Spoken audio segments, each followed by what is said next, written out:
West Nile Development Association, in partnership with Advocate Coalition for Development and Environment, have organized 2 days training for civil society organizations across West Nile region from 2nd of December to 3rd of December 2024 in Arua City, aimed at enhancing their role as intermediaries between citizens and local government authorities on issues related to service delivery monitoring and climate justice. Eugene Semakula, research fellow with Advocate Coalition for Development and Environment in Sotes Accord, says they have engaged CSOs because they feel they are all operating in the same space and urges them to be credible of what they are performing. When I address members from CSOs, I refer to you as colleagues because we are all operating in the same space. There is no one here who knows things better than you, because you are the people we are going to be implementing with.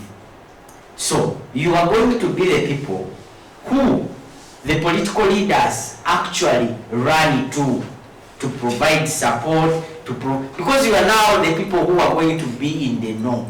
So 3 things: make sure you are knowledgeable enough, make sure you are credible in what you do, and also make sure that you put your hands and your feet on the ground. Similarly, Paul Twebaze, research fellow with the Accord, believes natural resources cannot be able to succeed without engaging civil society organizations. Westnilers and Karamoja hold attention because of their current vulnerabilities arising from historical injustices. We chose to start with those 2 regions because of that justification, and then we will be able to expand effort to other areas.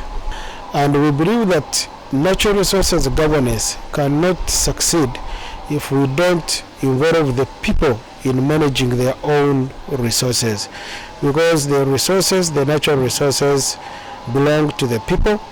The state only holds them in trust on behalf of the people. So we must bring the people on board.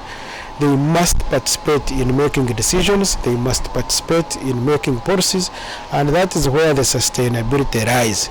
Because when the people understand the importance of safeguarding the natural resources, then they are able to protect them for their own use and even the use by future generation. Adomati Aldo, head of partnerships and strategic development, Host Hub, says so many people have been looking at climate change in academic perspective, but this engagement will now make them to change their motive by understanding it in local manner. To me, I think climate action, to many people, they look at more of it's more of an academic thing, but through this engagement, we're able to understand actually it is not an academic thing. Even an indigenous community member or a traditional farmer knows climate better than someone who has studied PhD, because it's a local context affecting him or her. So basically this is the approach the project is using: community first, and then where the community is, the CSOs, that is the youth-led or maybe women-led, refugee-led, all operating in Arua in West Nile, been brought together to co-create this project. I think it's not worth to call it a project, but it's a research. Research is where you learn, you understand, and you share experiences. Maneno Masi, program officer with the MEMPRO, laments by saying if services are delivered positively, it will not affect climate justice. If service delivery is done in a very positive way, like every cry of the community is heard and is given timely, it will not affect. The fact that they use rural or community-based organizations is one way of sustainability, because most of the CSOs live within the communities there.